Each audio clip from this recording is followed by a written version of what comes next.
En tout cas, ce qui est important aussi de savoir, hein, avant que vous vous engagiez dans cette relation de façon plus ferme et déterminée, on va dire, c'est quand même important de savoir, et pour nos auditeurs également, que la différence d'âge, ça a quand même ses désavantages. Ça a ses désavantages, qu'on le veuille ou non. Hein. D'abord pour la question de la fertilité. Je ne sais pas si il y a un désir d'enfant ou non. Non, parce qu'on a déjà, moi j'ai 2 enfants, elle en a 3. Donc, le problème ne se pose plus. Ensuite, il y a forcément le problème d'éventuels problèmes, soucis de santé.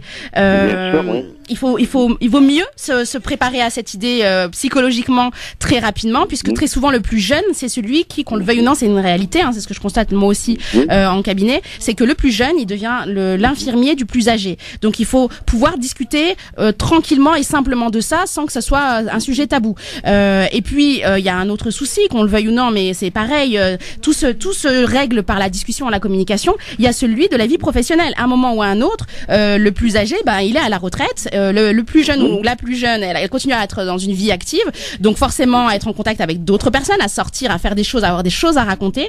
Attention, ça peut être une source d'ennui dans le foyer, sauf si effectivement là ça a bien été discuté avant. Et puis qu'on le veuille ou non, là aussi il y a le souci de la libido, hein, il va être en phase décalée. Avec l'âge, on sait qu'il y a une baisse de la libido. Après, vous me direz, chaque personne est différente et il y a des substituts, des moyens de pallier à ça.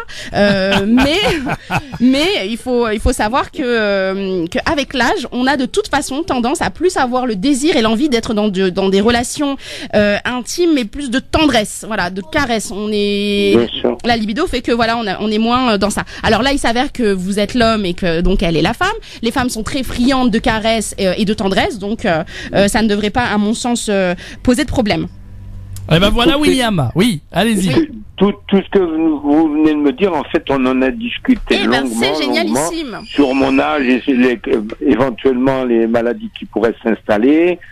Moi je suis un beau garçon, hein, je suis un beau vieux, non, je rigole. Ah, c'est beau. Ouais, vous avez bien raison de le dire. Vous avez bien raison de le dire. Pas encore besoin de substitut pour voilà. Ah, bah, tant mieux, c'est génial. On a trouvé notre Casanova. Ah oui, il est là. Mais bon, ce n'est pas le cas de tous nos auditeurs, donc voilà. Mais en tout cas, ce qui est sûr, c'est que vous avez mis le doigt sur une chose qui est très importante, c'est que pour que le couple fonctionne, il faut s'entendre sur 4 choses très importantes, qui est la manière d'être en général, nos valeurs. Là, vous partagez les mêmes valeurs.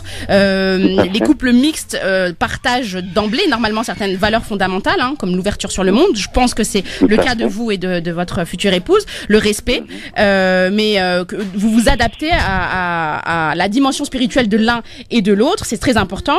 Et puis il y a vous partagez l'éducation et très probablement votre vision de l'argent. Ça, c'est qu'on soit un couple mixte ou non, c'est les 4 choses qui sont extrêmement importantes pour que le couple fonctionne. Mes valeurs, ma spiritualité, mon éducation et l'argent. Tout à fait. Merci beaucoup, William, de votre témoignage. Merci beaucoup de toutes ces discussions. Avec plaisir. Avec plaisir. Continuez à nous écouter à Marseille sur le 93.8. En tout cas, on compte sur vous, William. J'y manquerai pas. Merci. Bonne soirée. À bientôt. Bonne soirée.